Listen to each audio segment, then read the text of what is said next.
Right. ఒకవేళ అట్లా చేయలే, పాపాలే చేసిండు, పాపే అయ్యిండు, ఏడికి పోతాడు చచ్చిపోయిన తర్వాత? బైబిల్ ప్రకారంగా నరకం ఉంది, అన్ని మత గ్రంథాలు నరకం అనే చెప్తున్నాయి. ఈవెన్ మీ హిందూ మతం కూడా నరకం అనే చెప్పింది, నో డౌట్ ఎట్ ఆల్. నరకానికి పోతాడు అనే ఉంది మరి. ఓకే రైట్, నరకానికి పోతాడు. ఇప్పుడు ఒకవేళ ఎవరికైనా దేవుడు అంటే నమ్మినా నమ్మకపోయినా, ఒకవేళ మీ బిలీవ్ ప్రకారం ఇప్పుడు నేను హిందువును, నాకు మరణం తర్వాత నేను కూడా నరకం పోయేది ఉంటే ఏ నరకానికి పోతా? హిందూ మతంలో ఉన్నటువంటి నరకానికి పోతాను, లేకపోతే క్రైస్తవ మతంలో ఉన్న నరకానికి? అది నాకు తెలియదు, చచ్చిపోయాక చూద్దాం. చచ్చిపోయాక చూద్దాం. అది ఏది పోతారు? అది ఊహించి ప్రిడిక్షన్ చెప్పాలి ఇప్పుడు నేను. మీరు ఏ నరకం ఉన్నదా లేదా? అసలు నేను నమ్మిన బిలీఫ్ ప్రకారం ఉంది, మీరు నమ్మిన బిలీఫ్ ప్రకారం కూడా ఉంది. హిందూ మత గ్రంథాల్లో కూడా నరకం ఉంది. మీకు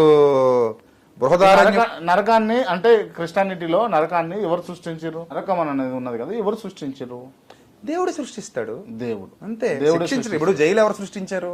జైలు ఎవరు సృష్టించారు? మన ప్రభుత్వమే సృష్టిస్తుంది. అవును. తప్పు చేసిన వాడిని ప్రభుత్వమే జైలు వేస్తుంది.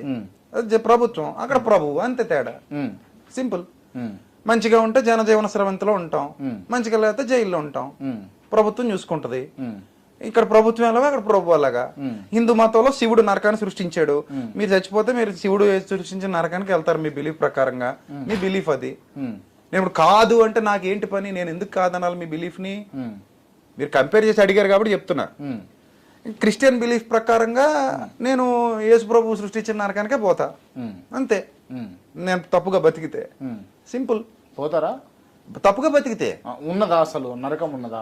అది ఉందని నమ్మాలి మనం, మన బిలీఫ్స్ ప్రకారం. జస్ట్ నమ్మకమే. నాకు ఇక్కడ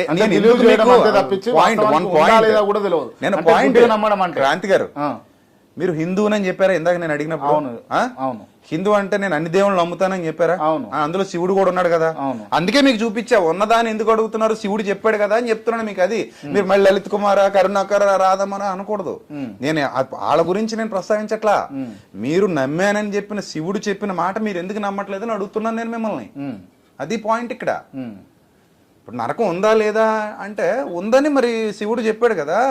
అంటే మీరు శివుడు చెప్పిన నరకాన్ని నమ్మతలేరు కదా, మీరు కృష్ణానిటిలో ప్రభువు చెప్పినటువంటి నరకాన్ని నమ్ముతారు కదా, అందుకోసం ఎవరి నమ్మకం వాళ్ళది. అదే అండి, ఇందాక నుంచి అదే అంటున్నాను. నేను మీ నమ్మకాన్ని తప్పు పట్టను, మీ నమ్మకం మీదే. నేను మీ నమ్మకాన్ని గౌరవిస్తా. మీ నమ్మకాన్నే కాదు, ఎవరి నమ్మకాన్ని అయినా నేను గౌరవిస్తా. అది హిందువులైనా ముస్లిమ్స్ అయినా. I love them very much. నేను మంచిని మంచిగా గౌరవిస్తా.